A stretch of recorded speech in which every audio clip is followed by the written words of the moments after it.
How's it going, everybody? Welcome back to that car vlog channel. If you don't already know, my name is Andy, and this thing here is my 1994 Dodge Dakota SLT. Now, I'm filming this intro several months after the video you're about to watch has been filmed. I filmed this repair back in February of this year, 2024, just a few weeks after what we here in Tennessee call the snowpocalypse of 2024. In this video, we are replacing the windshield wiper motor on this truck. Driving down the interstate one day, an hour-long drive, about halfway through that drive, pouring down rain, wipers stopped working. So of course that's when they stop working. Never when you're just using them a little bit, always when it's in heavy rain. So we replaced the windshield wiper motor on this thing. That's what you're gonna see in this video. So without further ado, let's get to it.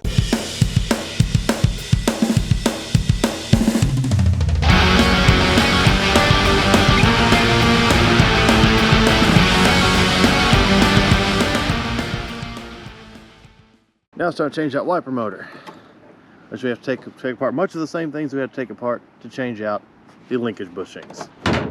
So first, the wipers. And that one's stuck. And it's not stuck anymore.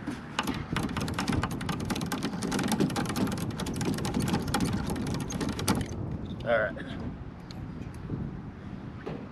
Okay, now that we got the hood up, we got to pull, probably don't have to, but I usually do it anyway, pull this weather stripping right off this cowl. Just gonna make it easier to get those screws out.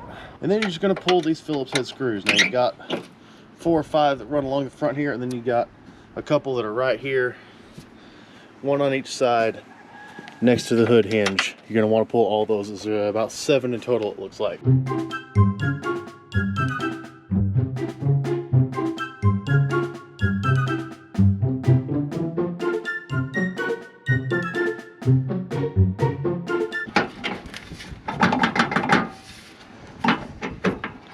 I always forget about the 8th screw right here on top in the center of the cowl. I always forget this one. So you see me trying to jiggle it around. I always forget this one is here. There. Now the cowl should come off. Yeah, see? Much easier when you remove all the screws. And of course, careful not to scratch the windshield because the truck is old, but the windshield is still nice. All right, and I'm gonna pull this hose. This is actually what used to connect to the nozzles for the windshield sprayers, but the plastic broke off there the last time I tried to take the cowl off, and I haven't bothered to get new sprayers yet, so no windshield washing on the truck. Ooh, pull this mesh part off here. It's very simple. It literally just snaps into place with some tabs.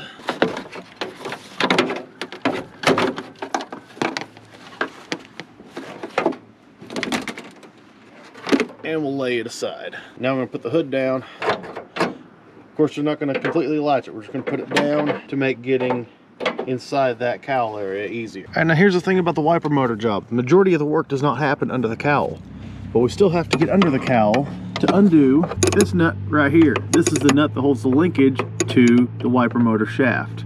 So I've got a 7/16 wrench, ratcheting, and open end. You know that I just dropped.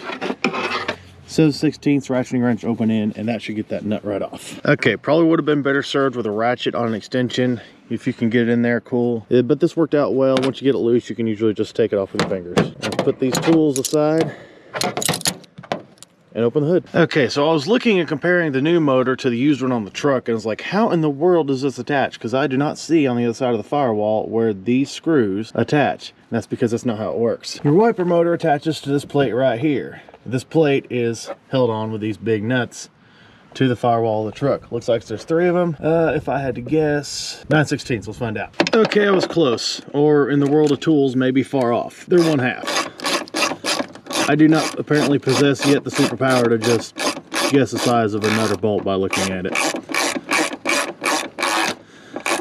Yes, those are long. So we're gonna take all 3 of those out. You got 1 here, and you got 2 on that side. Another small piece of advice before we get that thing completely loosened up and taken off of there, let's try to get this electrical connector off now that I've gotten 2 of the 3 nuts off. It looks simple, just squeeze and pull, but looks like it's gonna be kind of stiff, if you know what I mean. Okay, and with those nuts off, it should be simple. Just pull out on the motor.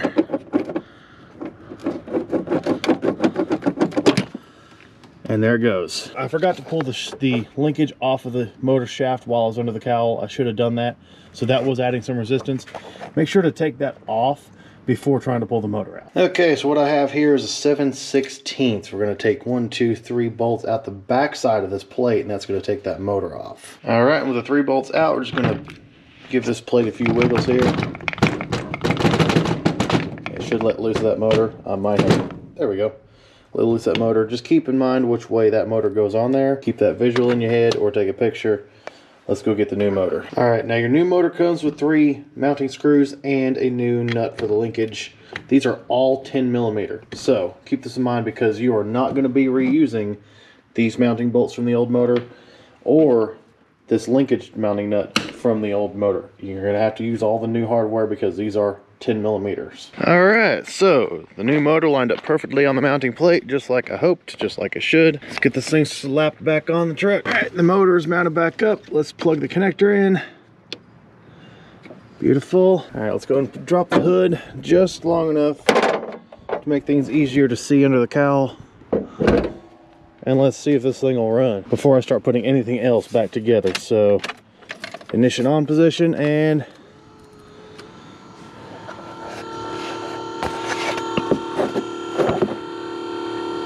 there we have it. She's a running. That motor was definitely the bad part. And now, do I have my low intermittent speed? This is real time. There we go. All right, we got low intermittent, and we got high intermittent, and we got low continuous and high continuous. Perfect. Let's get this thing put back together. Sorry about the finger in the shot. While we got the hood down, now is the time to reattach the linkage. It only attaches one way.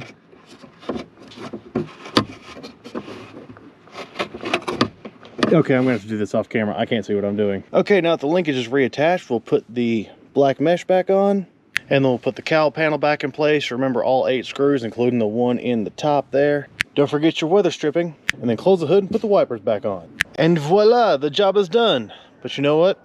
Now let's put it back together. Let's give it one more test. Just one more time, let's fire it up. Oh yeah, baby. We got intermittents. Looks like they travel about the same speed as the old motor too.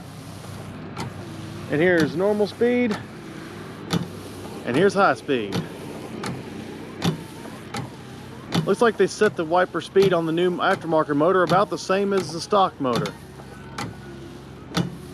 I do wish it was just a hair faster. I will say that. That's one thing I do not like about the Dakota wipers. They could definitely be faster. Not lightning speed, but they could be just literally a hair faster for my taste compared to other vehicles I've driven. I still hear some clanking from the linkage.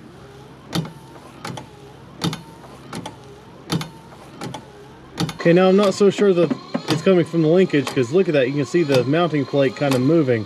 I don't know, maybe it's supposed to do that. Those rubber bushings are supposed to allow some sort of give.